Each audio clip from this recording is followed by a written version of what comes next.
प्रश्न किया कि ये गणेश के सिर पर हाथी का मस्तक क्यों लगाया गया है। तो हम हाथी का जो मस्तक है उसमें उसकी आंखें हैं, उसके बड़े बड़े उसकी सूक्ष्म आंखें हैं, उनका अर्थ है हाथ। सबसे पहले हमें समझना है कि गणेश विवेक के प्रतीक हैं, गणेश प्रज्ञा के प्रतीक हैं। प्रज्ञा और विवेक एक ही अर्थ रखते हैं, चाहे हम उसको प्रज्ञा कहें चाहे हम विवेक कह लें। अब हम कहते हैं कि गणेश विवेक के प्रतीक हैं। तो व्यक्ति के भीतर यदि विवेक रहेगा तो वो जो जो भी काम करेगा वो अपने विवेक के साथ करेगा। जब हम बिना विवेक के काम करते हैं तो वो काम कभी भी अच्छे रिजल्ट नहीं लाता। पर यदि हम विवेक पूर्वक कर्म करेंगे, विवेक का मतलब अनुभव से सोच समझकर हम यदि काम करेंगे तो हमें किसी भी कार्य में असफलता नहीं मिलेगी, सफलता मिलेगी। तो गणेश प्रतीक बनाए गए हैं कि यदि आप गणेश सर्वप्रथम गणेश की पूजा करोगे तो कर्म में सफलता मिलेगी। तो वो संकेत कर रहे हैं कि विवेक को विवेक के साथ काम करो, कोई भी काम करो विवेक में स्थित होकर करो तो सफलता निश्चित है। तो ये तो हो गया गणेश का कि गणेश विवेक के प्रतीक हैं। अब गणेश के को हाथी का मस्तक लगाया गया है तो हमने इसकी बात की थी, मैं उसको थोड़ा स्पीड से ले लेती हूँ कि हाथी के मस्तक पर जो सूक्ष्म आंखें हैं वो सूक्ष्म दृष्टि की प्रतीक हैं। जो विवेकवान व्यक्ति होता है उसकी दृष्टि सूक्ष्म होती है, एक स्थूल दृष्टि होती, एक सूक्ष्म दृष्टि होती है। तो स्थूल दृष्टि बहुत ही अच्छी बात को भी उसमें कोई ना कोई वो किसी ना किसी विकार को जोड़ लेती है स्थूल दृष्टि। और जो सूक्ष्म दृष्टि होती है वो किसी उसको कोई भी बात कही जाए तो उसमें वो विकार का सम्मिश्रण नहीं करती, वो प्योरिटी को ही जोड़ती है। तो सूक्ष्म दृष्टि वाला व्यक्ति होता है कि उसको कोई भी बात कहो तो वो उसके अंदर की अच्छाई को देखता है। सूक्ष्म दृष्टि माने अच्छाई को देखना। फिर दूसरे थे कान।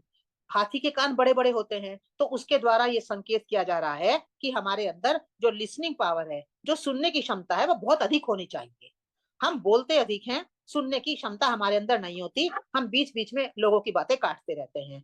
पहले सबकी बातें ध्यान से सुनो तो लिसनिंग पावर हमारी अच्छी हो। ये अच्छे व्यक्तित्व की एक निशानी है। जो महापुरुष होते हैं वे सबकी बातों को ध्यान से सुनते हैं, फिर जो कुछ उन्हें कहना होता है उसको सामने रखते हैं। तो लिसनिंग पावर का प्रतीक है बड़े बड़े कान। फिर तीसरी बात थी कि हाथी की सूंड होती है। सूंड क्या करती है कि सुई को भी उठा लेती है और बहुत बड़े बड़े बड़े लकड़ी के जो प्लैंक्स होते हैं, उन पेड़ होते हैं बड़े बड़े, उनको भी उठा लेती है सूंड। तो सूंड से ये संकेत किया जा रहा है कि छोटी से जो सूक्ष्म से सूक्ष्म बातें हैं जीवन में कोई सूक्ष्म से सूक्ष्म परिस्थिति आए उसको भी संभाल लेता है विवेकी व्यक्ति। और जो स्थूल से स्थूल बड़ी से बड़ी बातें भी अगर कोई आ जाए उनको भी संभाल लेता है विवेकवान व्यक्ति। फिर ये इन पर हमने बात कर ली थी। अब हमारा रह गया था कि जो हाथी का मस्तक है उसमें उसके दो दांत हैं, दो दांत में एक दांत टूटा हुआ है। तो ये क्यों ऐसा हुआ है कि एक दांत तोड़ दिया और एक दांत उनका ठीक है। भाई कोई चित्र बनाया है कुछ बताने के लिए, ये चित्र बनाया है और चित्र प्रतीक रूप में है, तो एक दांत टूटा और एक दांत साबुत। तो जो इसका तात्पर्य ये है कि जो दंत शब्द है, दंत माने दांत, तो जो दंत शब्द है वो पौराणिक साहित्य में लक्ष्य का प्रतीक है। दंत अर्थात लक्ष्य। तो एक दांत तोड़ दिया, एक दांत साबुत है, उसके द्वारा वो संकेत कर रहे हैं कि विवेकवान व्यक्ति जब भी काम करता है तो एक लक्ष्य सामने रखता है। जो विवेकवान व्यक्ति नहीं होता वो सारे लक्ष्यों को बहुत सारे लक्ष्य को लेकर चलता है, ना तो एक लक्ष्य पूरा कर पाता ना दूसरे लक्ष्य को पूरा कर पाता। पर जो विवेक की व्यक्ति होता है वो प्रत्येक जो भी काम करता है उसमें अपने सामने एक लक्ष्य रखता है, एक लक्ष्य पूरा हो जाए फिर दूसरे लक्ष्य को लेता है। तो एक दांत तोड़कर उन्होंने ये संकेत किया है कि अपने जीवन में विवेकी व्यक्ति की भांति एक लक्ष्य रखो। तो ये अब हो गई उसके दांत। हाथी के दांत। अब ये हाथी का जो मस्तक रखा है गणेश जी के चित्र में, तो इसलिए इन विशेषताओं को बताने के लिए उन्होंने हाथी के मस्तक को रखा है। किसी और पशु के मस्तक में ये सारी विशेषताएं नहीं होती। बहुत सोच समझ के रखा है। देखिए कितना ऋषियों का ज्ञान कितना अद्भुत था कि उन्होंने इतने पशुओं में हाथी के मस्तक को चुना है। अच्छा, अब गणेश जी का पेट बहुत बड़ा है, बहुत बड़ा है। तो उसको उसको देखकर हंसी आती है, इतना मोटा पेट है। तो जो मोटा पेट है रखा है उन्होंने, उसके द्वारा ये संकेत किया है कि जो हमारे भीतर विवेकवान व्यक्ति के भीतर समाने की सामर्थ्य बहुत अधिक होती है। समाने की, किसी व्यक्ति ने मुझसे अपनी एक बात कही, तो उसने कही अपना समझकर, कि अपने मन को हल्का करने के लिए उसने अपनी कोई बात मुझसे शेयर की। तो जो वो कोई व्यक्ति शेयर करता है मुझसे अपनी कोई विशेष बात, तो मेरे में इतनी सामर्थ्य होनी चाहिए कि मैं उसके बात को अपने भीतर संभालूं। तो जो अपने भीतर किसी की बात को समाकर रखता है, उसको कहा जाता है कि इसकी पाचन शक्ति बहुत अच्छी है।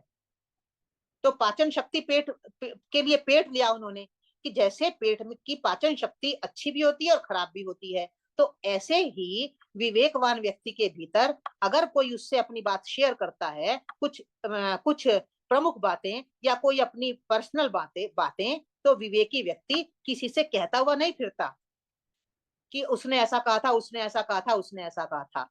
वह किसी की भी पर्सनल बातों को अपने भीतर रखता है, समाकर उनको पचा लेता है, किसी से कहता नहीं है। तो बड़ा पेट संकेत कर रहा है कि अपने समाने की शक्ति को बढ़ाओ। किसी ने कोई बात अपनी कही है तो उसको अपने भीतर समाकर रखो, 4 लोगों से बाहर मत करो। तुम्हें मालूम है उसने क्या कहा, तुम्हें मालूम है उसने क्या कहा। सामान्य व्यक्ति ये हर समय करता है।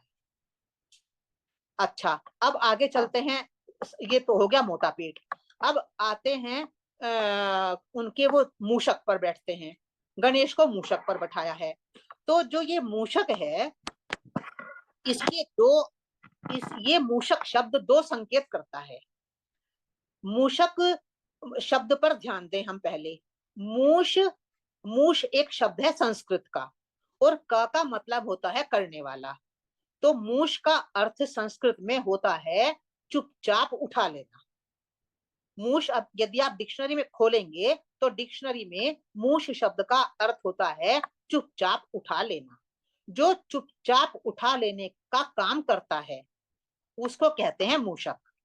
तो मूषक क्या करता है, अब हम जाते हैं भौतिक स्तर पर समझें। तो चूहा, जिसको मूषक कहा गया है, तो चूहा क्या करता है।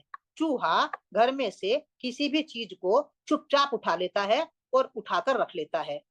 पता नहीं चल पाता कि कल तो यहाँ पर एक ये मेरे घर में उसने किया था, साबुन होता है जो नहाने का, उसका जो छोटा सा टुकड़ा है वो चूहा उठा लेता था और एक जगह ले जाकर रख लेता था।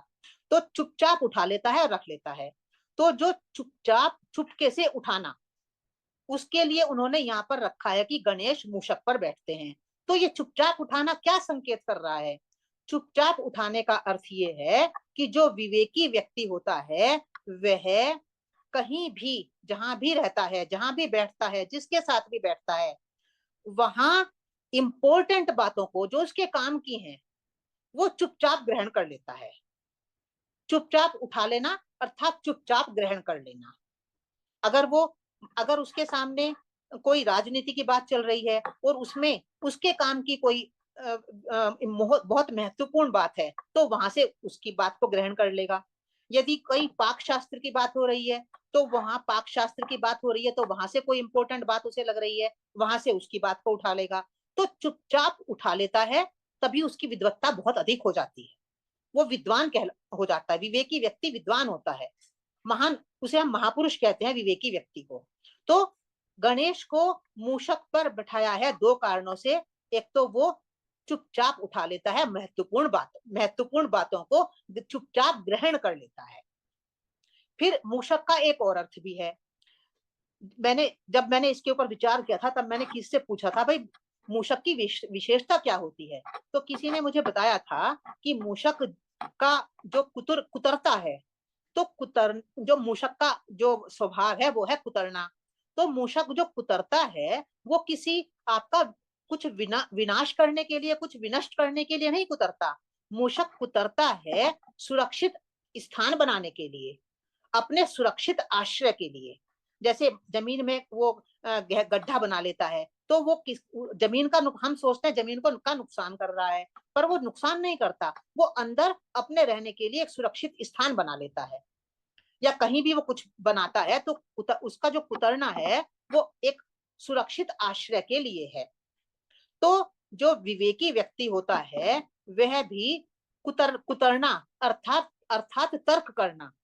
विवेकी व्यक्ति जो तर्क करता है, कुतरता है, तो वो अपनी सुरक्षा के लिए तर्क करता है। जो विवेकी व्यक्ति होता है किसी को नीचा दिखाने के लिए तर्क नहीं करता, किसी की ईगो को हर्ट करने के लिए तर्क नहीं करता, वो तर्क करता है अपनी सुरक्षा के लिए। अपना वो कोई जैसे मान लीजिए कोई महत्वपूर्ण बात कहनी है और वो महत्वपूर्ण बात किसी को समझा रहा है, पर व्यक्ति उस बात को समझ नहीं पा रहा है, तो उस बात को समझाने के लिए वो आश्रय लेगा तर्क का। तर्क का आश्रय लेकर वो किसी कठिन महत्वपूर्ण बात को समझाएगा। तो विवेकी व्यक्ति किसी कठिन बात को, किसी ज्ञान की बात को जो कि किसी समझ में नहीं आ रही है, उसको समझाने के लिए, उसको उसके आधार के लिए, उसके आश्रय के लिए, उसको सुरक्षित रूप में बताने के लिए तर्क का आश्रय लेता है, अदरवाइज वो तर्क नहीं करता। तो मूषक के द्वारा एक तो ये बताया गया है, मूषक यानी चूहा कुतरता है यानी तर्क करता है, तो विवेकवान व्यक्ति चूहे पर बैठा है, तर्क अर्थात अपनी सुरक्षा के लिए, जो बात वो समझाना चाह रहा है उसके समर्थन में वो कोई तर्क दे रहा है। तो विवेकी व्यक्ति को, गणेश जी को जो चूहे की सवारी बनाई गई है वो दो कारण हैं उसके। एक तो किसी बात को समझाने के लिए तर्क का आश्रय लेना, और दूसरा चुपके से किसी महत्वपूर्ण बात को ग्रहण कर लेना, उठा लेना। अब ये हो गया चूहा। अब एक चीज बची है कि गणेश जी के चार हाथ भी दिखाए हैं। तो चार हाथ में, एक हाथ में उनके है कुल्हाड़ी, एक हाथ में है उनके रस्सी, एक हाथ में है आशीर्वाद का साइन, और एक हाथ में है उनके मोदक। तो इन चारों को समझ लें तो गणेश जी की बात पूरी हो जाएगी। तो जो एक है कुल्हाड़ी है, तो कुल्हाड़ी एक हाथ में, जो भुजा होती है, हाथ होता है, वो शक्ति का प्रतीक होता है, भुजा। तो एक भुजा में कुल्हाड़ी देकर वो संकेत कर रहे हैं कि विवेकी व्यक्ति अपने सारे विकारों को, कोई भी विकार किसी भी स्थिति में यदि वो पकड़ता भी है किसी को, तो वो उसको काट देता है। कुल्हाड़ी का अर्थ है काटना, तो वो तुरंत उस विकार को काट देता है। मान लीजिए कहीं पर किसी आयोजन में गया, उन लोगों ने उसकी प्रशंसा की, तो एक ईगो का एक विकार उसके भीतर आया, वो ईगो को तुरंत काट के फेंक देगा। या कोई ईर्ष्या आ गई, कोई राग आ गया, विकार किसी भी तरह का आ सकता है। हम कोई उसका कोई एक नाम नहीं है विकार का, विकार बहुत प्रकार के हैं। तो हाथ में कुल्हाड़ी दी है, तो जो विवेकी व्यक्ति होता है वो विकार से चिपकता नहीं है, वो अपने विकार को तुरंत काट के फेंक देता है। फिर दूसरे हाथ में दी है रस्सी। रस्सी का अर्थ है बांधना। रस्सी क्या करती है? बांधती है। तो उसके द्वारा ये संकेत किया जा रहा है रस्सी के द्वारा कि अपने गुणों को बांध के रखो, सबके सामने उनका ऐश्वर्य प्रदर्शन मत करो। अधिकतर क्या होता है, हमारे अंदर अगर कोई गुण है तो हम उसका बड़ा प्रदर्शन करते हैं, 4 बार लोगों के सामने कहेंगे उसको। पर विवेकी व्यक्ति होता है वो अपने गुण, ना तो विकारों को समेट के रखता और ना अपने गुणों का प्रदर्शन करता, उनको बांध के रखता है अपने भीतर। आवश्यकता जब आएगी उसका उपयोग करता है, पर उसका गुणगान नहीं करता, रस्सी से बांध के अपने भीतर रख लेता है। फिर तीसरा है आशीर्वाद की मुद्रा। आशीर्वाद की मुद्रा हम सबको मालूम है कि वो सबके प्रति शुभ विचारों से युक्त होता है। आशीर्वचन, आशीर्वाद यानी आशीर्वचन, सबके प्रति कल्याण की भावना विवेकी व्यक्ति के अंदर होती है। फिर चौथा हाथ है उसका, उसमें है मोदक। मोदक का अर्थ है, मोदक शब्द को देखें, मोद का मने करना, और मोद का मतलब है प्रसन्नता। तो प्रसन्नता का करने वाला। तो इससे बनाया उन्होंने शब्द मोदक, मोद को करने वाला। तो विवेक क्या करता है? विवेक हमारे भीतर प्रसन्नता को का उत्पादन करने वाला होता है, प्रसन्नता को लाने वाला, प्रसन्नता को अभिव्यक्त करने वाला। मोद मोद माने प्रसन्नता, क माने करना या लाना। तो प्रसन्नता को करने वाला, वो जो भी काम करता है उससे प्रसन्नता ही जीवन में आती है। प्रसन्नता को खाना, प्रसन्नता को खाना का अर्थ होता है प्रसन्न रहना। खाना मतलब ऐसे नहीं कि कोई चीज खा रहे हैं हम, प्रसन्नता को खाना यानी प्रसन्नता का रहना हमारे भीतर। तो विवेक जहां रहेगा वहां प्रसन्नता रहेगी।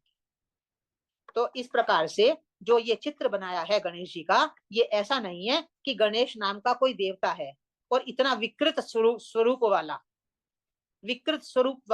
एक तो पहली बात तो हमें ये ध्यान रखनी है, बार बार हम इस मंच पर बात करते हैं कि देवता का अर्थ कोई भौतिक देवता नहीं आकर बैठे हैं कहीं, कि कहीं पूषा देवता बैठे हैं, कहीं गणेश देवता कहीं बैठे हैं आसमान में। देवता का अर्थ होता है शक्ति। इस जो ये यूनिवर्स है हमारा, जो ये ब्रह्मांड है हमारा, इसमें और जो ये पिंड पिंड और ब्रह्मांड, पिंड है व्यष्टि स्तर पर और ब्रह्मांड है समष्टि स्तर पर। इस पिंड में, इस ब्रह्मांड में जो अनेकानेक शक्तियां विद्यमान हैं, जो इस यूनिवर्स को चला रही हैं, उन शक्तियों को हमने देवता कहा है। और देवता, फिर उन देवताओं में जो विशेषता होती है उसके आधार पर हमने उनके चित्र बनाए हैं। तो जो ये गणेश का चित्र है, ये जो विवेक शक्ति है, विवेक शक्ति के लिए हमने ये गणेश जी का चित्र बनाया है। गणेश नाम का ऐसा कोई भौतिक रूप में ऐसा कोई देवता नहीं है। तो जब हम गणेश जी की पूजा करें, पर चूंकि चित्र हमें आकर्षित करता है और उससे हम कोई जो ज्ञान की बातें हैं वो याद रहती हैं। गणेश को देखकर, अब मोदक को देखकर आपको एकदम याद आ जाएगा प्रसन्नता का कारक। विवेक प्रसन्नता का कारक है। तो चित्र हमें बहुत जल्दी उस ज्ञान तक पहुंचा देता है, और जो ज्ञान है वो हम भूल जाते हैं। तो चित्र को हम रखें, ऐसा नहीं है कि हमें हमें गणेश जी की प्रतिमा को अपने सामने नहीं रखना है, पर प्रतिमा को रखते हुए हमें ये ध्यान रखना है कि विवेक को मैं अपने सामने रखूं। कोई भी कार्य करने जा रही हूं तो मैं अपने सामने विवेक शक्ति को स्थापित करूं, विवेक शक्ति को अपने भीतर रखूं, विवेक के साथ चलूं, कोई भी काम करूं तो जब विवेक को साथ रखकर चलूंगी तो सफलता निश्चित है। इसलिए ये कहा गया है कि विवेक सफलता के देवता है। तो हम क्या करते हैं कि भौतिक जो पूजा है उस पूजा में ही उलझे रहते हैं, और जो उसकी वास्तविक बात है उसको तो हम बिल्कुल भूल चुके हैं और अभी भी भूले हुए हैं। तो अब चूंकि हमें थोड़ा थोड़ा समझ में आया है, तो जब भी हम कोई काम करने चलें और गणेश की पूजा करें तो तुरंत हमारे स्मरण में, तुरंत हमारे अंदर ये भाव आ जाना चाहिए कि मुझे विवेक को अपने अंदर धारण करना।